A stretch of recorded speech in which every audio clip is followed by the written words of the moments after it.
over. Sure. Okay, I believe it's recording now. All right. Yes. So one thing that I would like to say is that I very much appreciate you guys continuing to do the work of the Sangha, and that I would like to make sure that I put out the message that just because I've been sick doesn't mean that the Sangha is falling apart at all. That I would like for you to actually remember to continue to do some practice every day. Just a little while, or as much as you like, but to have a time to have good positive thoughts that everything is going to be all right, everything is going to be fine, not a problem in the world. And along with that Dhamma practice would be the Sangha, is that I appreciate that you guys are continuing to do that, and I would highly recommend that everybody who sees this video as well to start communicating with each other. That the Sangha, according to the Buddha, is very important. It's one of the three triple gems to continue to communicate with one another. And that we've been normally doing that on Skype, but the website has come a long way. And we have friends, we have forums, we have actually almost everything that Skype has. And so what I would like for you to do is to start moving over to the website, the Open Sangha Foundation, to make friends there and to start messaging one another, as well as putting stuff on the forum. And then when people have suttas, they can either put those in a post, or they can actually upload them as sutta files. So I would appreciate it if people would start spending time, a little bit of time every day, communicating with one another and sharing the Dhamma on our website. And so that's my message for today. Yeah, thank you. Thank you, Dhammarato. All right. Yeah, we'll do that. Thank you. And so while the Song is strong. have the call, and I'll get off the air now. So thank you all so much. Let's keep the Sangha alive and well for the benefit of each one of you. Yes. We'll do. It's great seeing you.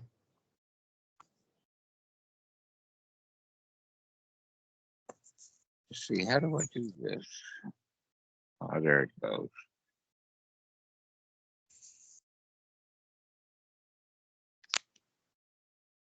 Also, welcome Basil to the call.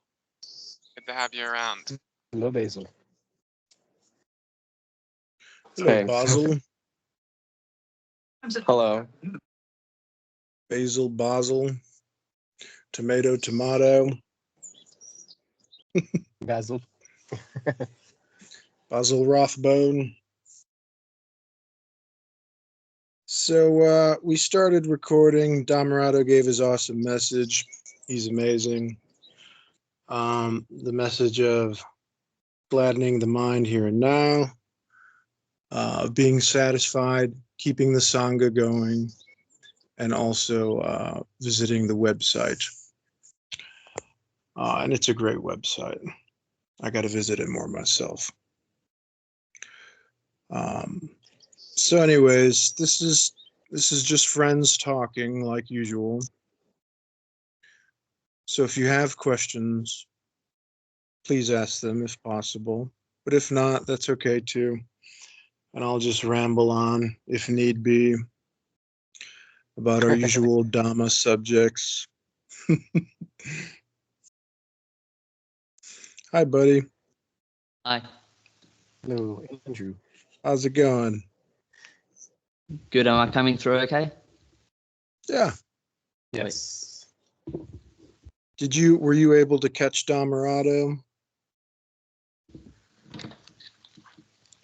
Sorry, what was that about Dhammarato? Was I able to catch him?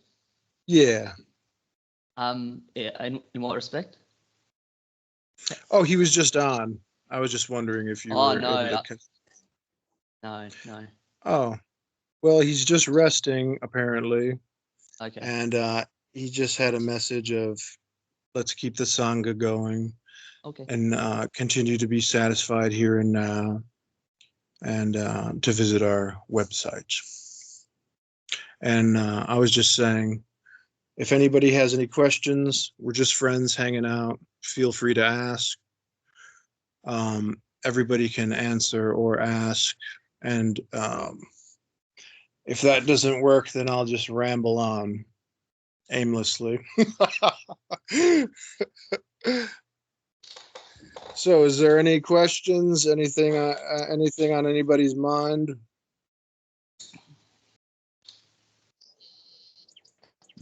The other thing, well, what's on my mind is just because I was just listening to the video that was posted today of the Sangha call, and I was just noticing what a brilliant teacher Dhammarato is once again.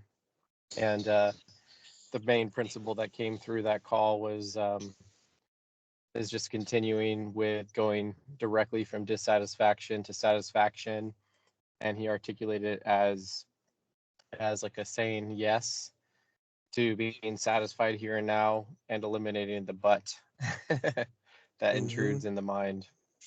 And I think that is a huge key. And so it'd be great to hear how you deal with butts, Dhammadas. How do I you throw draw those them. butts away? I illustrate them. You illustrate the butts. Hi, Ivan. Yeah, But no a butts, lot of Dhamma. anatomy. But yeah, we were just talking about, okay, the word but, that's a good question, because like Ajahn Chah's example of you can use a horse or a cow or a water buffalo, it doesn't really matter, but I like water buffalo. I think everybody's familiar enough with that example, or that animal rather. But we want to keep it on the middle path, and it's going to go to the past, it's going to go to the future, it's going to trample all over people's rice paddies, and it's going to try to eat farmers' vegetables that it shouldn't be eating. So when that happens, let's say you get a new one, a young one, you have to whack it with a stick, and they're giant animals, it's not going to hurt it, of course. But it's just an example. But we lead it into the middle way. And once it's in the middle way, that's where the homeostasis is. That's where the zero is, not the -10 or the +10, but the zero, the balanced middle way, away from the worries of future and anxiety and the past depressions and all that stuff. So usually we're familiar with that. We can get the mind, which is the in this example, the allegory is the water buffalo. We can get it in the middle, and it's especially when we're getting into this and we're beginners, it's gonna want to wander, and it's gonna say, okay, I got to stay on the middle road, but what about this? But what about that? And that's our thoughts, feelings, and emotions. That's the vegetables that we don't want it to eat, is getting too attached to these thoughts, feelings, and emotions. Because like the Buddha said, it's just anicca, dukkha, anatta. It's just impermanence, dissatisfaction, and empty.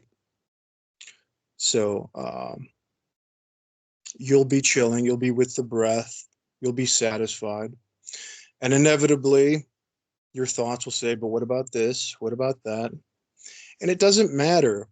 A lot of times when people talk about the Dhamma, they come from the perspective, and you've probably heard me say this many times already, but they come from the perspective of trying to solve a puzzle box. And sometimes I wish, it takes a while to understand this, but sometimes I wish I could take beginners and just be like, it's not a fucking mystery. It's not it's not like everything else in life. It's not, and like I always say, we're all natural philosophers if we're into Buddhism. We could deny it if we like, but we all are. We do self-investigation. We probably have more than others since we were young. And with that self-investigation and with that type of intelligence, it comes inquiry, and we're curious, and that's fine, and it's good to help us learn. But at the end of the day, it's no mystery. The Buddha said, as Dhammarato always says, both formally and now, the only thing I really teach or really care about is dukkha, dukkha, nirodha. There is dissatisfaction, and the possibility of dissolving it, getting rid of that dissatisfaction. And he gave us the Noble Eightfold Path, which Dhammarato likes to say, and I agree with him. It's not really a path. It's more of a doorway to feeling good right here, right now. Because if we play the game of a path, that implies that we're on something that we don't quite have yet. We don't have the final destination yet. The reason I've always liked practicing the Dhamma is because it's the purest form of simplicity. What is the Dhamma? The Dhamma is what exists right now. And what is avidya, ignorance? It's what exists up here that we're constantly running after. We'll chill for 2 seconds with the breath. And why the breath? Because the breath is the reality of the moment. The breath is the reminder. It's the sati to remember that everything's okay here and now.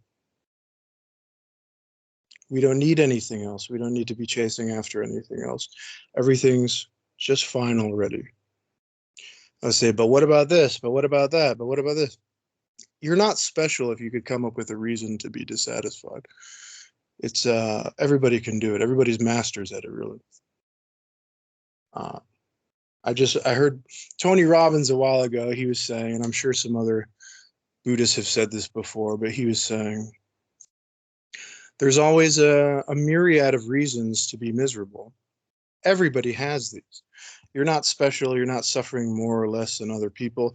You may in certain regards, but usually it's just life is life.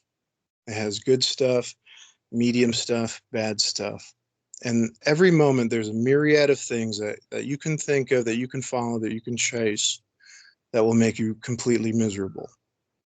But the good news is there's also a myriad of very positive, wholesome, nurturing things that you can give your attention to, give your time to, give your focus to, that will help lead you out of liking and disliking, being and becoming, birth and death, the wheel of samsara, aka Mara. And we get to recognize this with more, with the wisdom, our natural wisdom that's already there. We can see that this is just an illusion, all these thoughts, feelings, emotions. It's all just anicca, dukkha, anatta. It may seem nice to chase after them once in a while, but like Ajahn Chah said, that's just the tail end of the snake. It'll still bite you, these temporary sense pleasures. So a lot of people think, most people have the wisdom that the hardcore chasing fame, money, success, greed, hatred, delusion, we intuitively understand these things are bad. But we also like to fool ourselves with the tail end of the snake of maybe not being honest with ourselves, that there's things we're chasing that we have not yet come to terms with or have seen the light of day. We still think everything's fine, which it's actually a wholesome thought. But if we're lying to ourselves and we know that we're still chasing things that are causing dukkha, you could say everything's fine all day long, but if you say everything's fine and then continue to chase something that you don't have right now, continue to want things to be different than the way they are right now, we have to see that. We have to be able to have the wisdom to see that those things may feel good for a period. They may feel good for a couple minutes, a couple days, even sometimes weeks and months.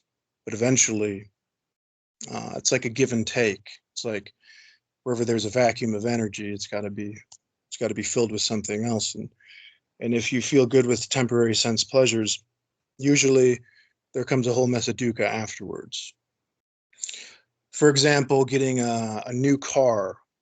You might have come up upon some money and you get a new car, and it feels good. Who doesn't like a shiny new car? But then it feels good for that day. You feel amazing for a week, but then the car payments start coming in, and it's not as easy as you thought to maintain this, to maintain the bills that come with this car.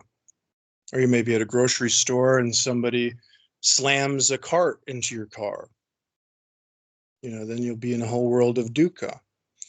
Or if you have children, maybe your child will scratch the car and then you'll yell at him and cause a whole world of dukkha, not only for yourself now, but for others. So what at first can seem really wonderful, a brand new car, could end up being a big source of dukkha. So we have to remember to be vigilant and see that these temporary sense pleasures, they're just bullshit.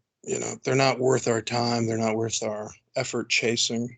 They do nothing. And the name of the game is to be satisfied. And if a lot of people, I remember Buddhadasa Bhikkhu used to say in some books I read of his, the head of the snake of all our desires, or negative attachments rather, is the sense of I. And he understood that when the Buddha was talking about anatta, that the Buddha would say, no permanent soul, no permanent self. I get the feeling that he was talking about an ego, but they just didn't have the language. And Buddhadasa kind of, from what I've read, kind of agrees with me on that. So much so that he would say the whole head of the snake is the sense of I. Because if there is no I, there's nobody to be greedy. There's nobody to be grasping. There's nobody to be making mistakes even. There's nobody to be experiencing dukkha when we get rid of this sense of I. And sure, at some level there is an I, there is an ego, and it does exist, but it doesn't exist as we see it. Like we said earlier, it's not permanent, it's not fixed. The stronger we attach to a sense of I, this is what we're trying to get rid of, attaching to it too much in an unbalanced way that will cause dukkha. What's the right amount of effort? What is laziness? All of this comes down to the right amount of effort is just enough effort to change that dukkha into sukha, joy. And just like when we talk about laziness, real laziness is not sitting in bed all day or not working or all this stuff. Real laziness is when we're not making a right effort to get rid of this dukkha. Real laziness is just not practicing the Dhamma, It has nothing really to do with either staying in bed or out of bed or going here or going there or not going to certain places. It's about, if you're dissatisfied, what are you doing? And a lot of people have become comfortably numb to this feeling of dissatisfaction, to the feelings of dukkha. And like I always say, like Jim Morrison said, we love the chains that bind us. We're really great at punishing ourselves. Why? Because of sankharas, because of habits. We get used to doing these things because it feels good, it feels familiar. Just like when people grow up in traumatic households, as adults, usually they'll bring that trauma with them, they'll carry it with them. It's not because they like the trauma, it's just in a way, they just are so familiar with it. They know nothing else but trauma. They can't even conceive of a place where people treat each other with respect or dignity or humility or compassion. So we have to be aware, and we have to practice some self-investigation. And for a lot of beginners to the Dhamma, it's good to spend some time alone. It's good to be isolated for a period because it's easier to observe the mind. And yeah, when you smell a beautiful flower, you're satisfied. Where does Buddhism go? Like I say, where does the Dhamma go? These are just words. They're meaningless. Where does status go? Where does all of this bullshit go? It goes. It was never really here. On some level, yeah, it's a thing in here, but really, if you look at it with a microscope, it's just nothing. It's just nothing, nothing but a tool. And like all tools, like I always say, it can be a hammer. You can hit somebody over the head, or you can build a house. It's up to you. The mind, dukkha can be your best friend. And then is it still dukkha if it's your best friend? If you're familiar with it, if you're familiar with what comes with it, or it could be your worst enemy if you have ignorance, you don't see it for what it is. Yeah. Any questions so far? Yeah, it's just about you mentioned something about being around people that's selfish or something. Like it's nice to be in seclusion for a while in the beginning, but when you stay for beginner, it's also very important to be around noble friends because it really helps to speed out the process, I guess. I can't find a better word.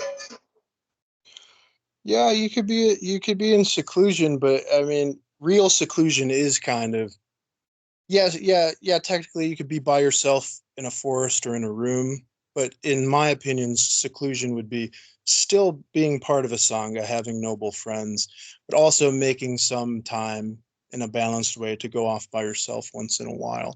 But I don't think it really has anything to do with like letting go of a sangha to be alone. Like Dhammarato was saying earlier, it's the Buddha, the Dhamma, the Sangha. It's important.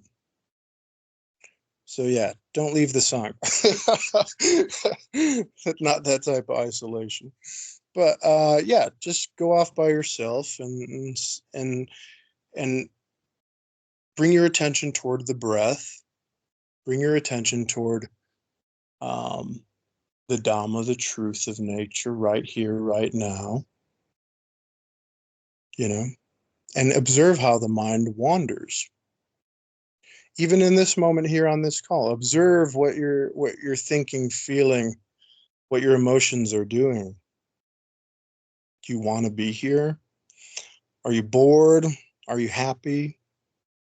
Are you thinking of a bill you have to pay, responsibilities that you have?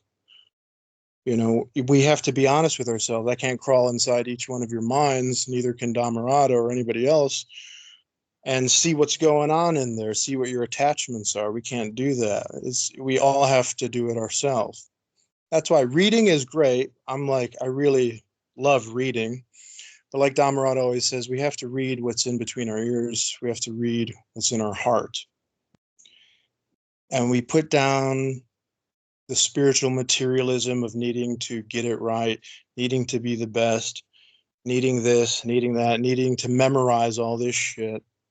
And you have to go inside and say, you got to kind of look in the mirror in a way and stop kidding yourself and say,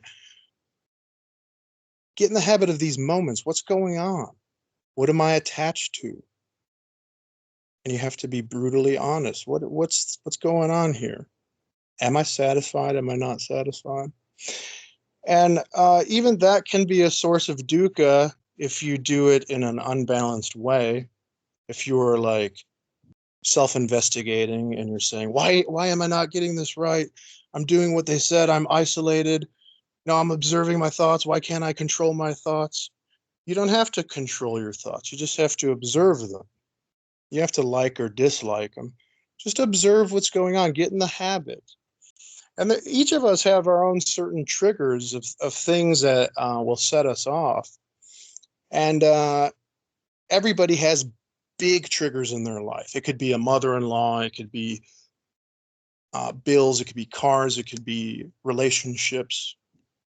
Heading into work now. Nice to see you. Oh, nice to see you, buddy. You're awesome, dude. Take it easy. But yeah. Anybody else have anything to say?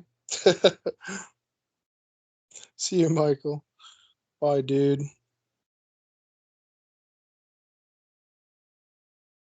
Anybody else got any questions or anything?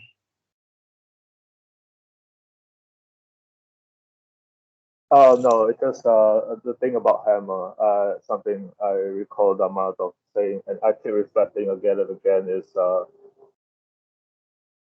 sometimes I see everything like issues I have as like a nail. So everything it's like I need a hammer to hit it, but not everything needs a hammer. Really, like you don't use a hammer to hit a fly. Sometimes I've been like trying to reflect on that, like like not everything needs like a in my opinion like violence. Because a lot of times in my life I always like too much effort, right, which is the wrong effort. So I just want to say that because you are bringing out the hammer as like a tool rather than it's interesting. Yeah. Yeah, yeah, it's just an example. So yeah, you can also leave a hammer on the counter and paint it, Doesn't have to be a violent like smashing or anything or even building. You can just leave it alone. And it may seem sometimes like a passive approach when dukkha arises, that we are gently accepting of things as they are, but it's actually it only appears passive, because in actuality it's the Noble Eightfold Path. It's remembering, looking, and changing. It's seeing the dukkha, recognizing it for what it is, and then with our nurturing voice, our nurturing thoughts, feelings, emotions, then we can change it and bring ourselves back to right here, right now, and remind ourselves that everything's okay. It's only an illusion. Everything's fine. And then take a big deep breath in. And just relax. And that's the Anapanasati, in my opinion. Yeah. Anybody else want to answer some Ivan's questions, or anybody else have any questions of their own? Edward Cole asks, talk about serious pain. Anything help for that?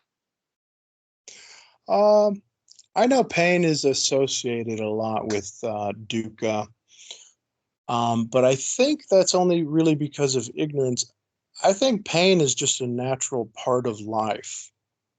Pain is very natural. There's not much we can do about it. But we have a choice when it comes to dukkha, dissatisfaction.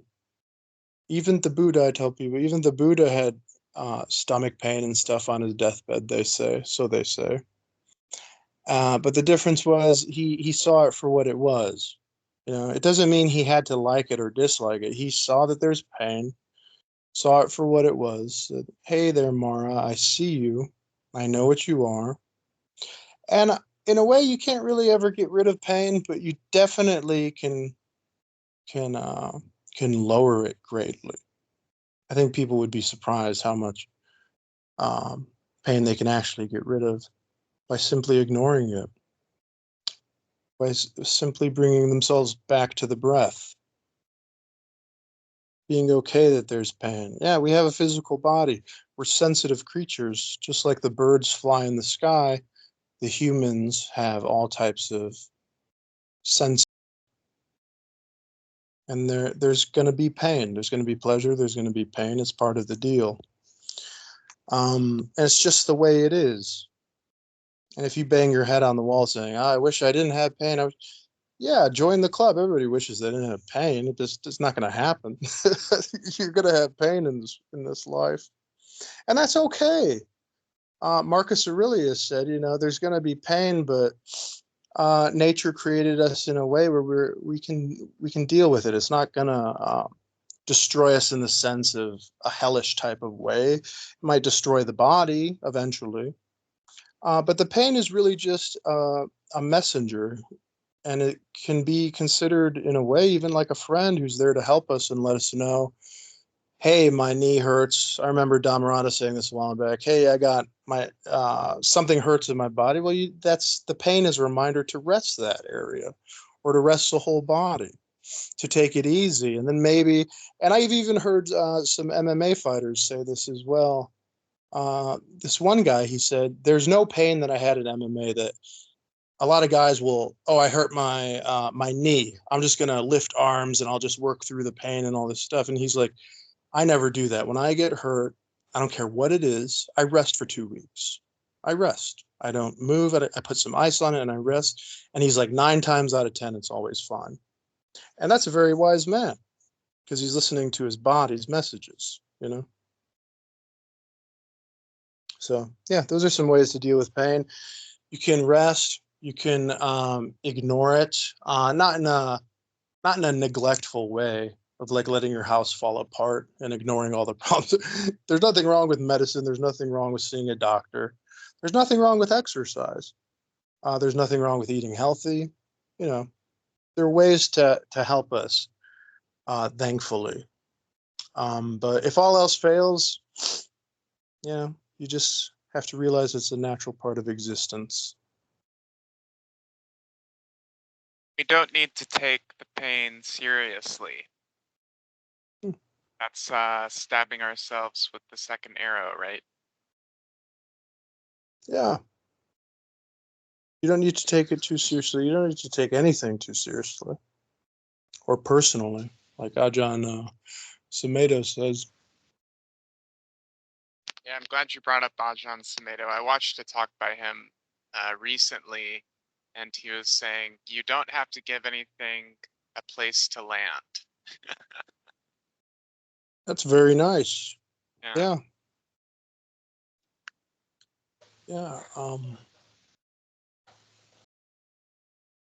Yeah, when we bring ourselves back to that middle path, that road, like the example with the water buffalo, it's like you're going to have pain. It's going to start going towards the left. And you just gently remind yourself, yeah, that's okay. The water buffalo is just doing what it's doing. The body's just doing what it's doing. You don't need to make it a bigger drama than it already is. Just come back to the breath, come back to right here, right now.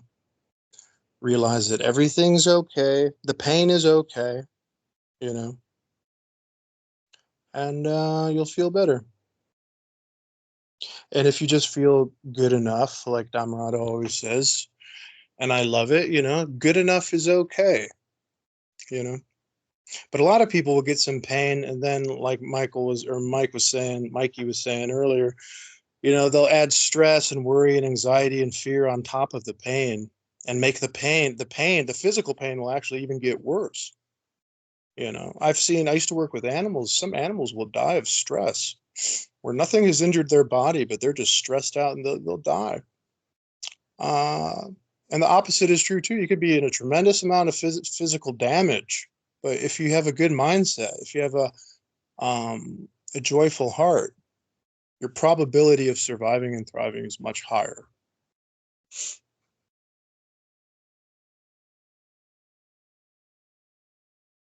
So, anybody else? Any questions?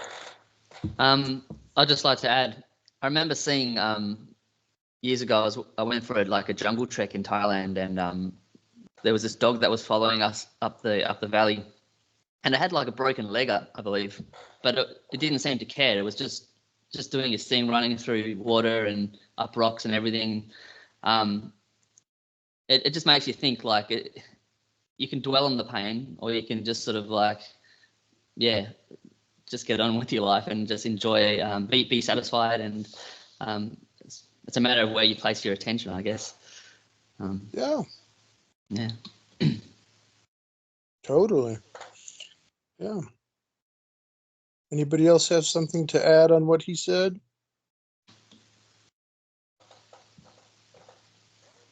Yeah, in India, often I see in some of the countries that are have certain things going on that aren't going on in America. Well, not that they aren't going on in America. There's plenty of that going on in America too. But in a lot of these countries where there's overpopulation and poverty and stuff, not that all of India is like that. Certain areas everywhere in the world. But anyways, the point of what I'm saying is, for whatever reason, I see a lot of videos in India where there's just people with injuries that you would not believe, just happy as can be on the street, you know. And actually, now that I say that, I've seen a lot of America as well lately. There's people with just injuries that you're like, oh my God, how are you walking around? And they're just like chilling. So it is possible. And animals, yeah, animals, that happens to quite a bit.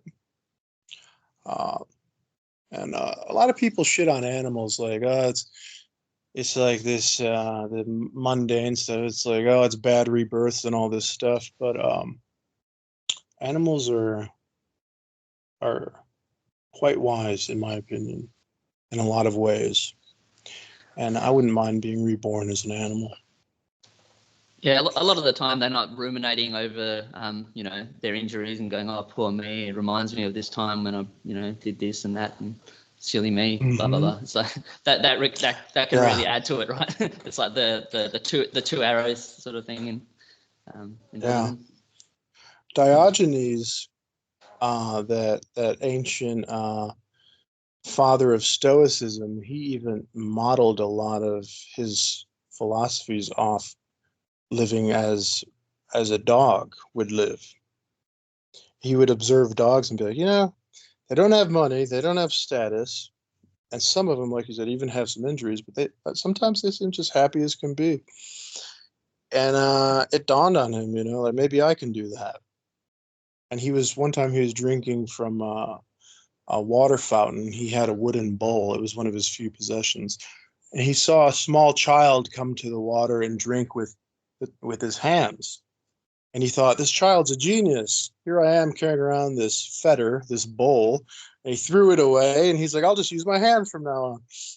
So animals, children, we could learn from a lot of these things. A lot of people think are below us or something, but sometimes they know what's going on more than we do.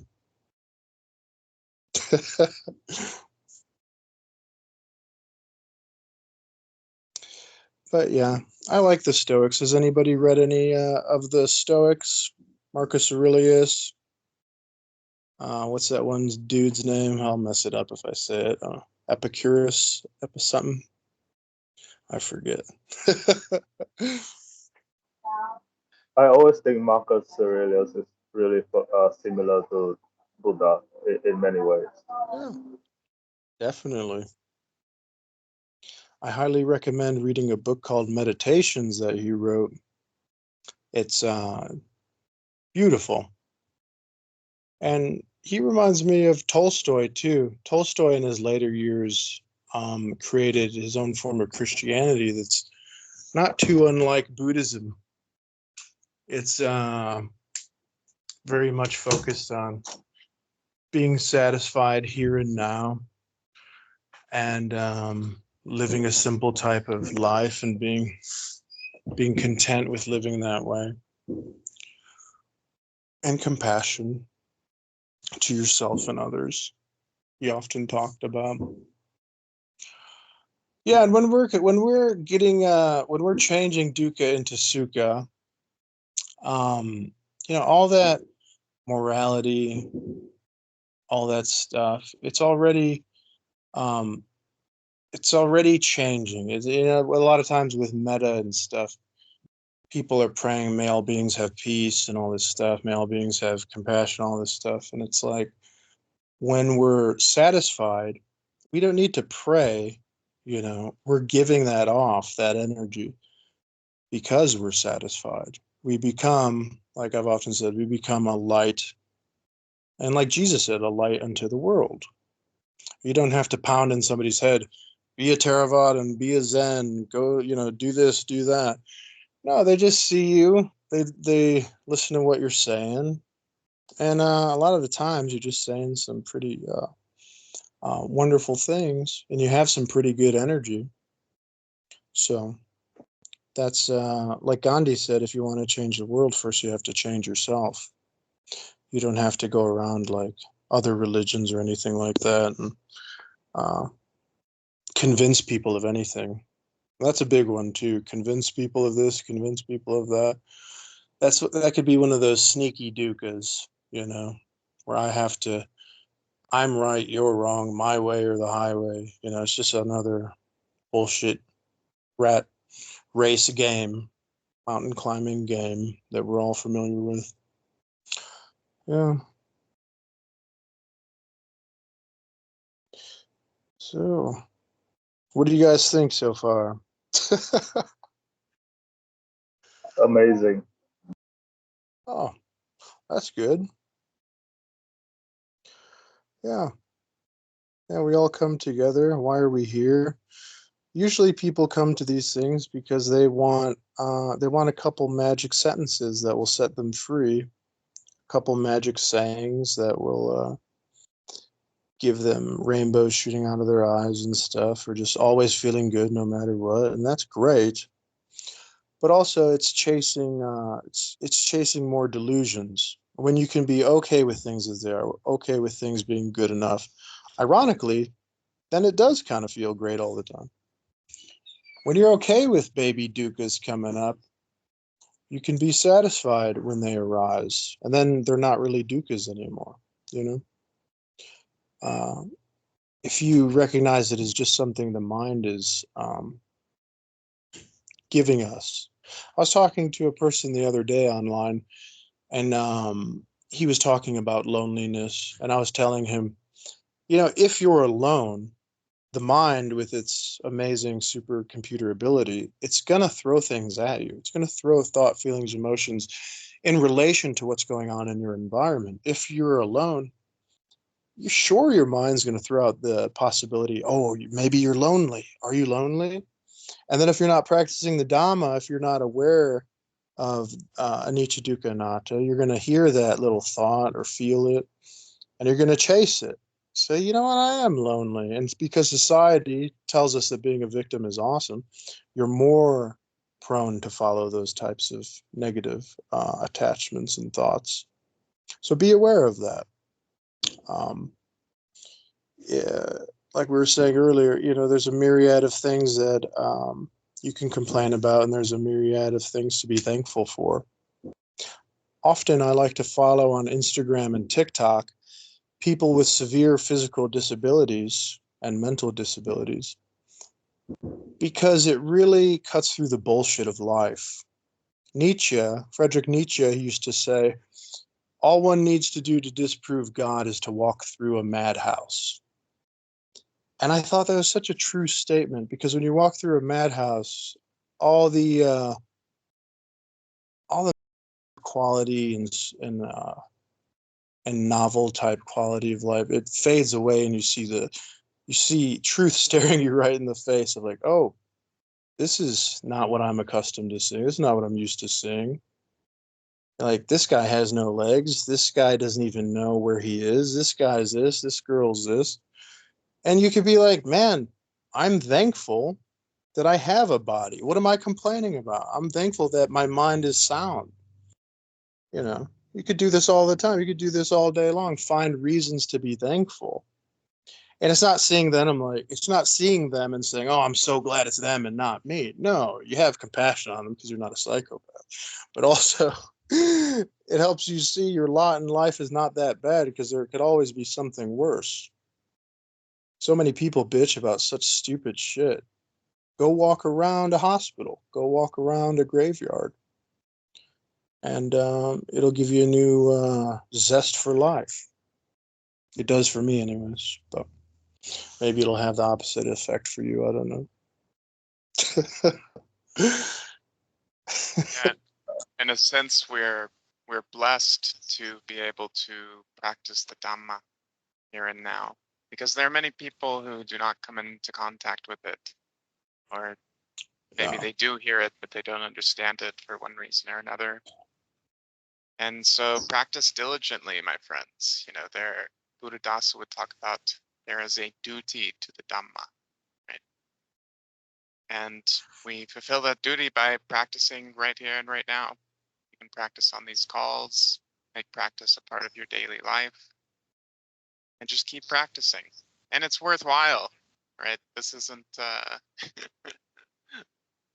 this isn't like a military training camp, which is what a lot of retreats are. You know, they're like boot camps. Mm. This is more of the practice of, yeah, feeling good, satisfied, whole right now. Mm-hmm.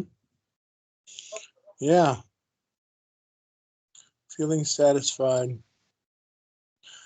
Yeah, some retreats, I don't know, retreats in general are, I don't know, paying thousands of dollars to go in a forest. There's forests all over the place. Go in a forest by yourself. It costs you no money.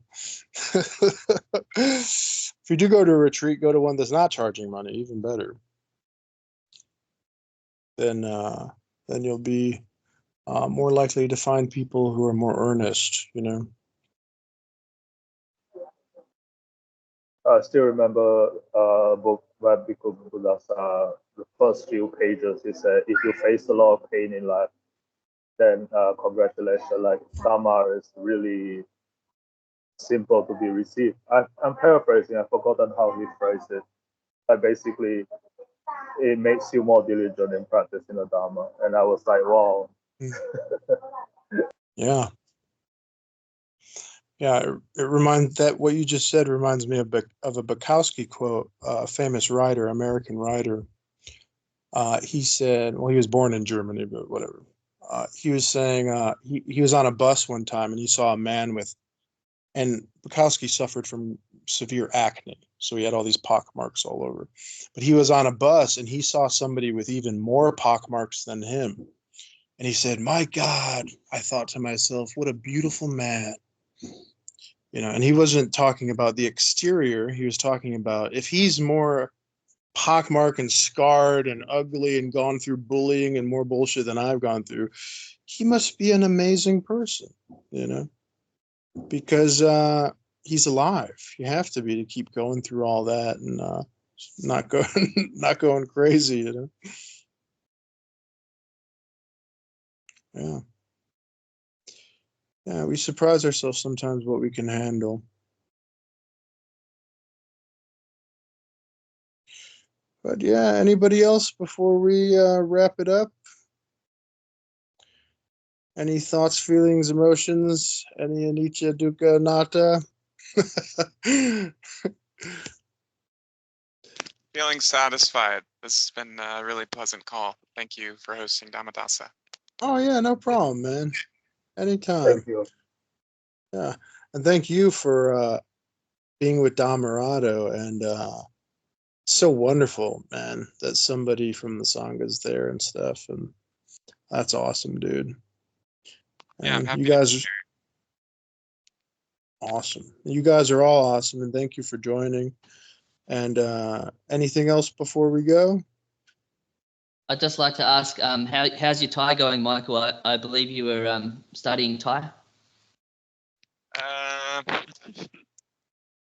Pu Tasatai Dai Mai Di Noi. That's not bad. You said you speak Thai a little bit, right? Something like that. I can pretty much only do small talk, and it Yeah. it turns I'm- into gibberish quite quick. I'm married to a Thai woman, so I get yeah, I know nit noi, small talk. Yeah. But that was good. That was good. That was like more formulated than one of my sentences would be, so that was pretty good. Oh, okay. Yeah, I'm doing reading and writing now, so can actually read some of the words, and that's been very fun. Very fun. Awesome. Cool. All right. Nice. Take care, everyone. Yeah, much peace and love. Adios, dudes.